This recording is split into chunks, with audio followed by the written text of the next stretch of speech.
Okay, this lecture is on determinants. Now, a determinant is a number that is associated with a square matrix. So every square matrix has a determinant, and that determinant is a scalar number.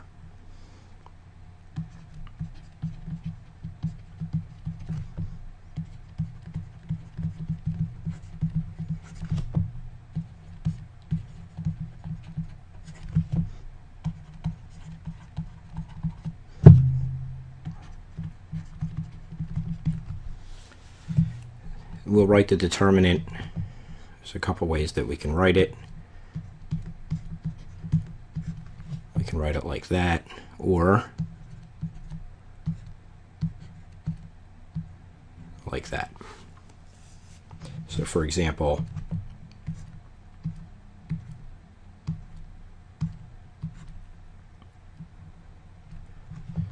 this is how we would write the determinant for this particular 2 by 2 matrix.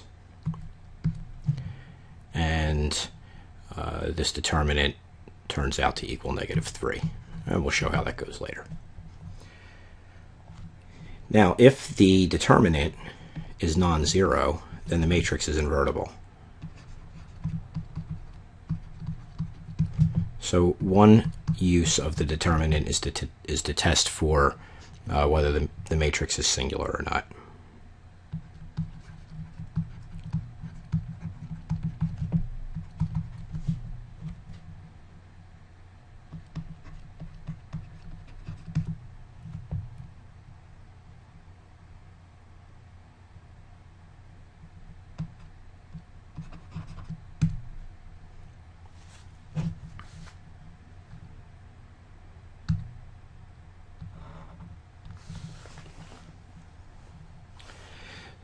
What we'll do now is we'll look at 10 different properties of the inverse, or of the determinant. And from these properties, we'll be able to derive how we can find the determinant of any square matrix. So the first property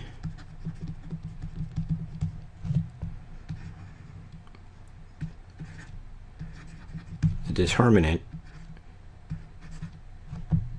of the identity matrix is equal to 1. No matter how big or small that identity matrix is. So we can write that in a more compact notation like this. Determinant of the identity is 1. Our second property, if we do a row exchange, so we swap rows, then the sign of the determinant will change.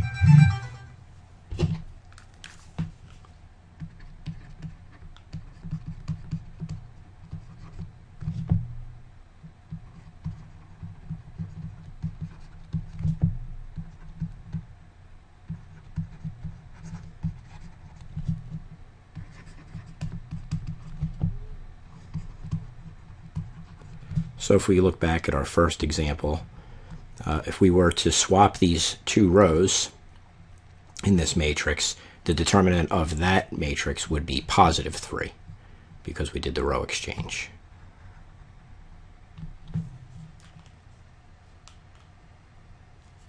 Our third property has two parts.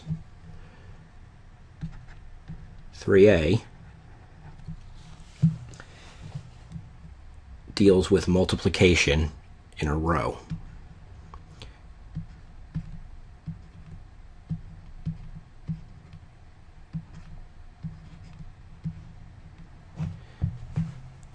So if we were to factor t out of the first row, it would be true that we could do this.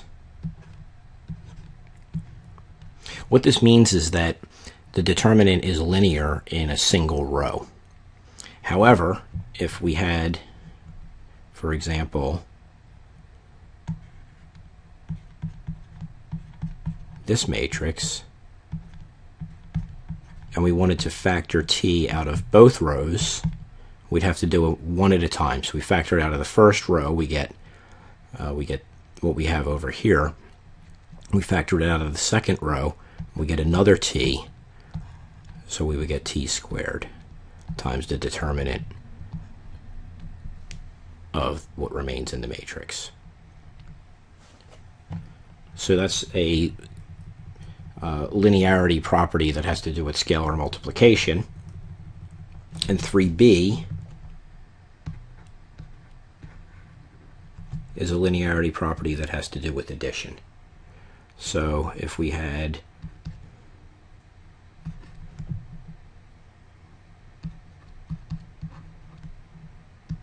something like this,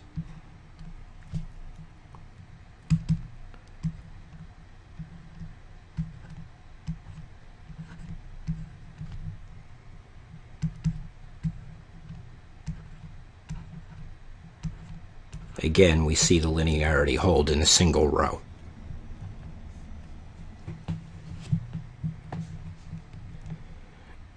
So property 3, in general, it tells us that the determinant behaves like a linear function for each row.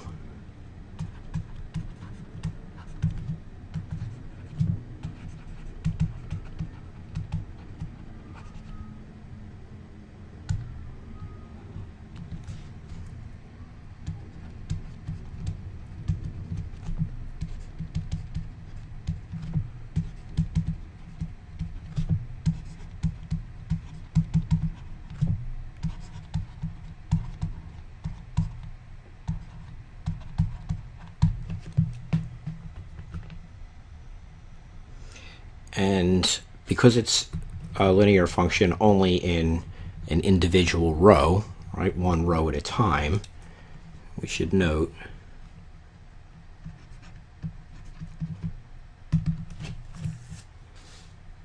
in general, the determinant of a plus b is not equal to the determinant of a plus the determinant of b. So it's not linear in all rows, it's only linear in an individual row.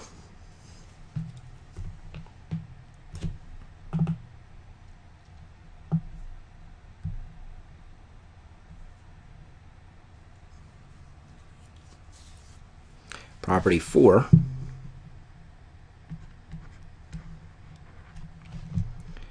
Property 4 is a direct extension of property 2, which deals with the row exchanges. Property 4 tells us if two rows are equal,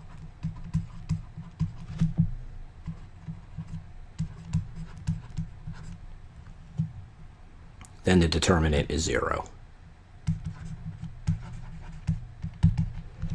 And this must be true because the only way that property 2 can hold up is if with equal rows property 4 was true. So if you think about, for example,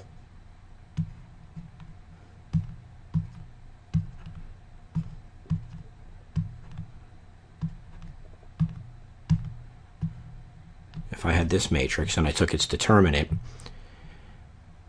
well, row 1 and row 2 are equal. So if I do a row swap,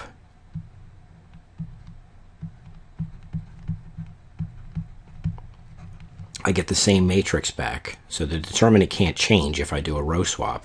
But property 2 tells me that the sign changes if I do a row swap. Well, the only way that the sign can change, but the determinant itself not change, is if the determinant is 0. So property 4 is really just an extension of property 2.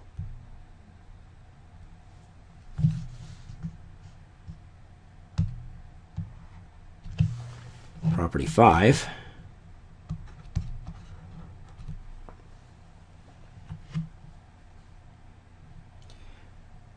If I do what we call an elimination operation, the determinant does not change. So the row operations that we do when we perform elimination, those won't change the value of the determinant. So for example, one way to say this is if I subtract L times row I from row K, And this is what we do when we do elimination.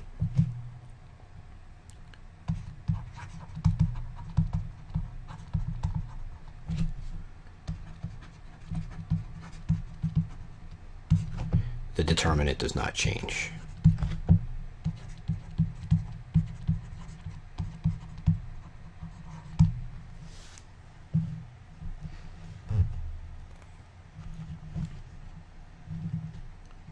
So if we look a little more closely at this, suppose we have the matrix A, B, C, D,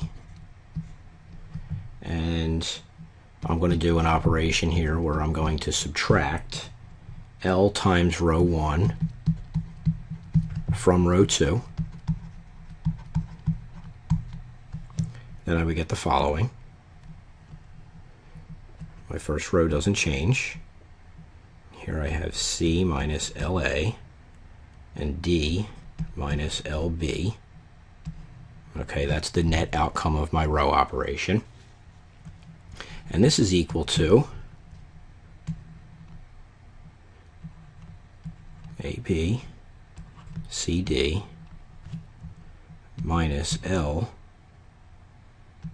times A, B, AB. And how do I know this? Well, this is a direct result of property 3b. And we see that this matrix has two rows that are the same, so therefore it's 0. So this whole right-hand side here goes to 0. And we're left with the determinant of A, B, C, D, which is what we started with. So there's no change in the value of the determinant.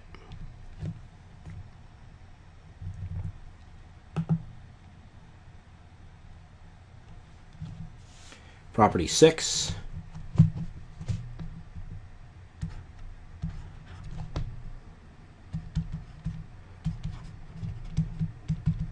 If there is a row of zeros,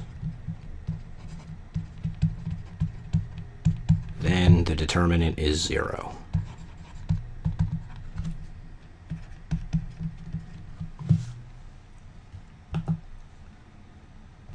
And we get this property. This is a direct result of property 5, where we're doing the row, where we're doing the elimination operations, and property 4, which tells us that if we have two rows that are the same, then the determinant is 0. So we can get property 6 as a direct result of those two properties prior. Property 7. If I have an upper triangular matrix, suppose I have an upper triangular matrix U. Well, if I had it, it would look like this. I'd have D1, D2, down to Dn, these values along the main diagonal. And then I would have numbers here, but I would have all zeros here. Everything underneath the main diagonal would be 0. That's what an upper triangular matrix is. And in this case, so let's make this a matrix, then the determinant of U is equal to D1 times D2 all the way out to Dn. So in other words, if I have an upper triangular matrix and I want to find its determinant, the way to do it is to multiply all of the numbers along the main diagonal together, and that will give me the determinant. And this is actually the way that MATLAB computes the determinant. The determinant is a product of the pivots of the matrix. Again, assuming there were no row exchanges. If there's row exchanges, then we need to be concerned with sign changes, right? If we had to do a row exchange to get all the pivots, then we would just remember that, and we have to change the sign of the determinant.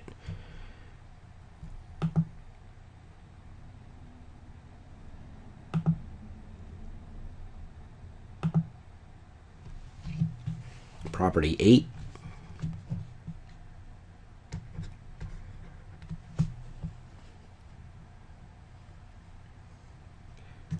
The determinant of A equals 0 only when A is singular.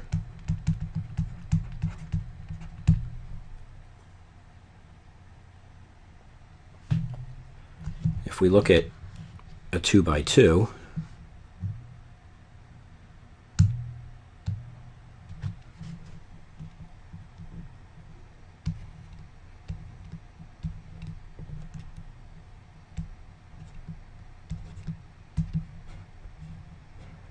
suppose we have this matrix. Well, here A is the first pivot.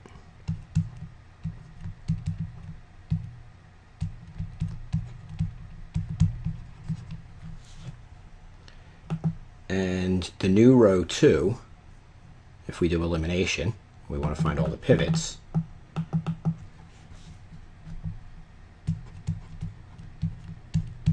Then row 2 is going to go to row 2 minus C over A times row 1. Well, what does that give us? That gives us the following matrix.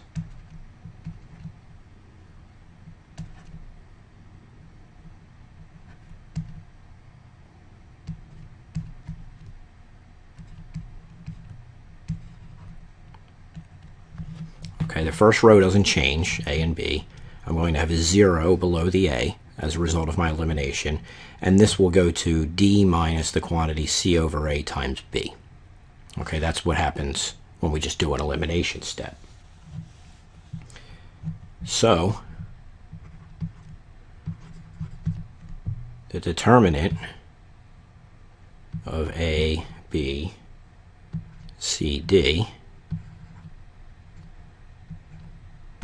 is equal to AD minus BC.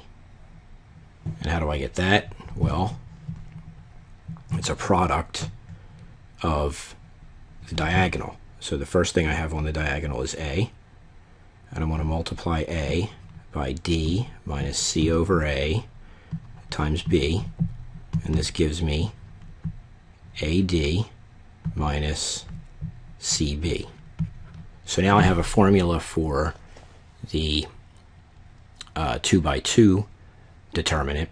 However, if this matrix, the only way this matrix would be singular would be if one of the pivots were 0. And here I can see, oh, I've got A here. So if A is non-zero and D is not, then D could be 0, will, maybe won't, but I have CB. Okay, the only way for this whole term to come out to be 0 is if both sides are 0, right, or they're equal.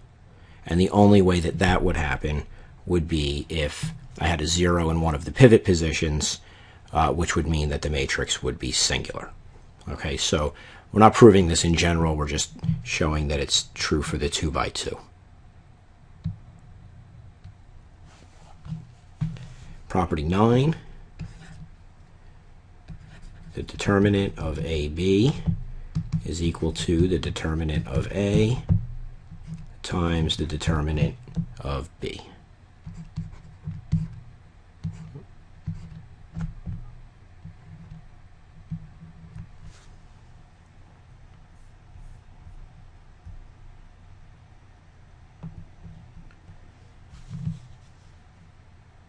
We can use this property to figure out the determinant of A inverse.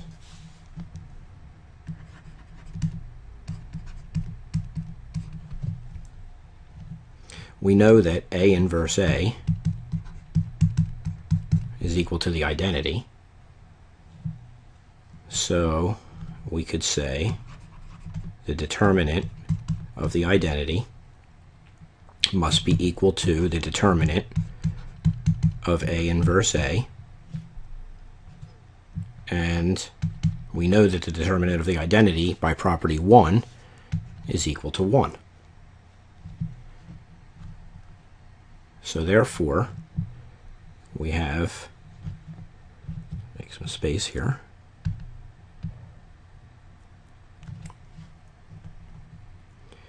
one is equal to the determinant of A inverse times the determinant of A, using property 9 now. And so therefore, the determinant of A inverse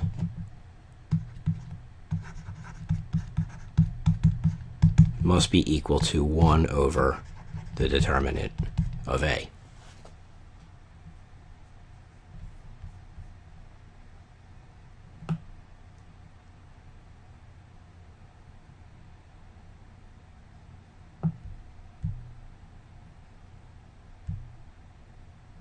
Finally, we have property 10. The determinant of A transpose is equal to the determinant of A.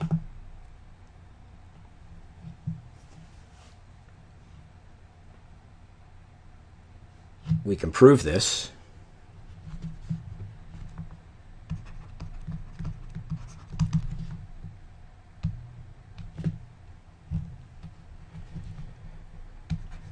we know that we can factor A into a lower triangular matrix and an upper triangular matrix, LU. And we know how to do that factorization. So we can go on to say that the determinant of A must equal the determinant of the product L and U. And we know that A transpose, we can also factor A transpose, and we would factor that into U transpose, L transpose. Here, just using the rules for switching the order of multiplication. If I take L and U and switch the order, then in order to make that a true mathematical statement, I have to take the transpose of each and the transpose of the other side, and then it becomes true. So the determinant of A transpose is equal to the determinant of U transpose, L transpose. So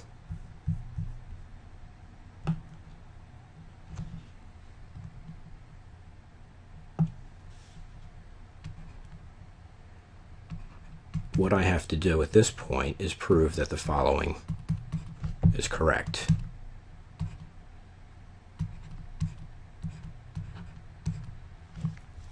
Okay, so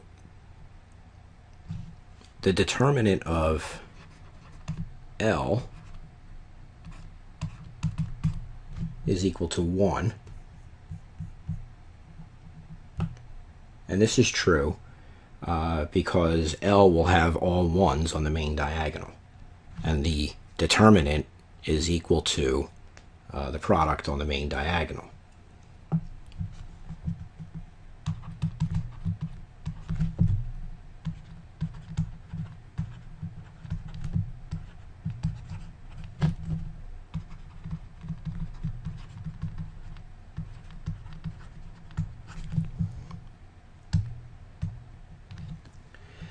We can say the same thing about L transpose.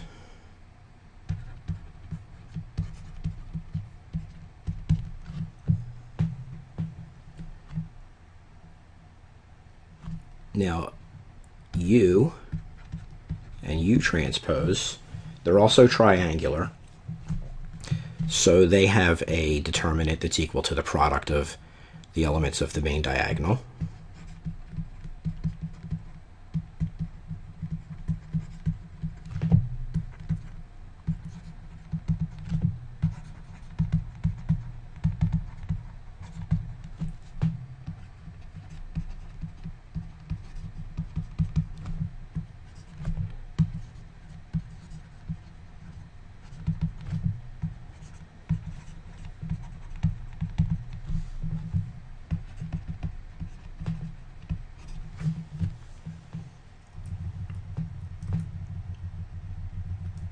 So at this point,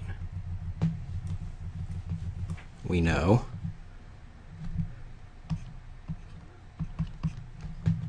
the determinant of L transpose is equal to the determinant of L, which is equal to 1. And the determinant of U transpose is equal to the determinant of U, because they will have the same elements on their main diagonal. So therefore, the determinant of A transpose is equal to the determinant of A.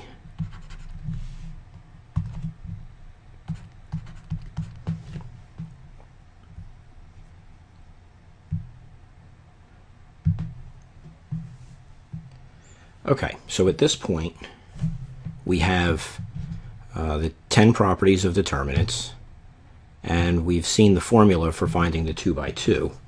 What we want to do is generalize how do we find the determinant of an n by n. And we're going to do this using the method of cofactors. So we'll look at a 3 by 3.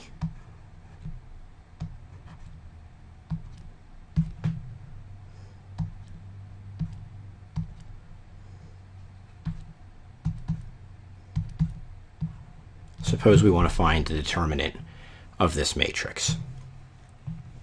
Well, the cofactor of a particular element of this matrix, for example, if we wanted to find the cofactor of 1, this 1, we would eliminate the row that the 1 is in and eliminate the column that the 1 is in, and then we would take whatever remains and find its determinant. So in this case, it's a 2 by 2. So the cofactor there would be the determinant of 1, 2, negative 1, negative 1. Okay, and we know for the 2 by 2 that I take the product of the elements on the main diagonal. Remember before we had this matrix, A, B, C, D, and we proved that its determinant is equal to AD minus BC. Okay, so we can apply that here. So we get 1 times negative 1, which is negative 1, minus 2 times negative 1, which is negative 2. And so we get, this is equal to negative 1 plus 2, which equals 1. Okay, so that's how we find the cofactor. Now, if I do that for each of the elements of any given row, then I can find the determinant of the overall matrix. So let me show you how that's done.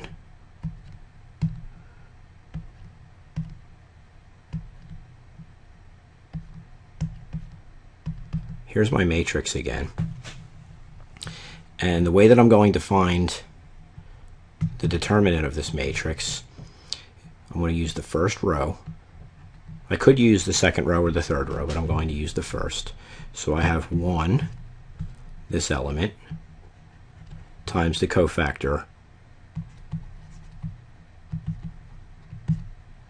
of the 1, 1 position, minus 2, the next element of the row, times the cofactor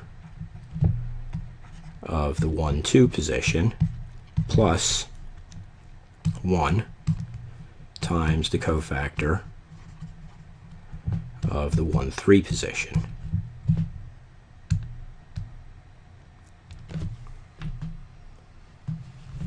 So in order to work this out,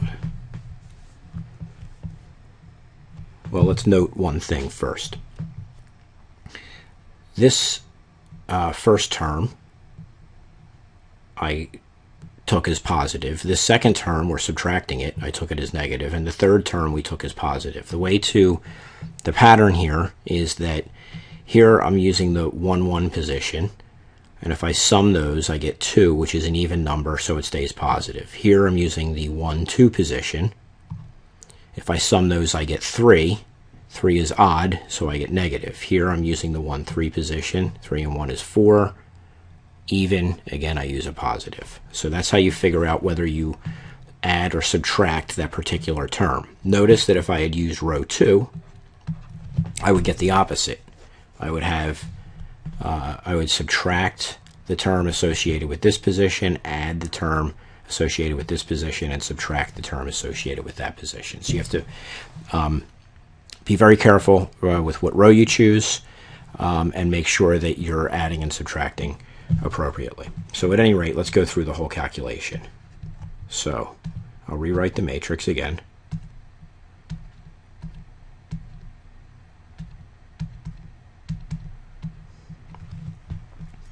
So this equals 1 times the determinant. Well, I'll eliminate the first row, first column, and I'm left with 1, 2, negative 1, negative 1, minus 2 times the cofactor of 2. So I'm eliminating the middle column and the top row and taking the determinant of what remains. So that would be 2, 2, 1, and minus 1, plus 1 times, well, I eliminate the first row and the third column, and I'm left with 2, 1, 1, negative 1. And now I just need to figure out what each of these determinants are. So this equals 1. Well, this determinant is, so we have 1 times the quantity, negative 1, minus negative 2, minus 2 times the quantity, negative 2, minus 2, plus 1 times the quantity, negative 2, minus 1. And I continue. This equals 1 times the quantity, well, negative 1 plus 2. Negative 1 plus 2 gives me 1. Minus 2 times the quantity, negative 2 minus 2, so this is negative 4 times 2, so it's minus 8. Minus, this is minus negative 8. And plus 1 times the quantity, negative 2 minus 1 is negative 3. So this equals 1 plus 8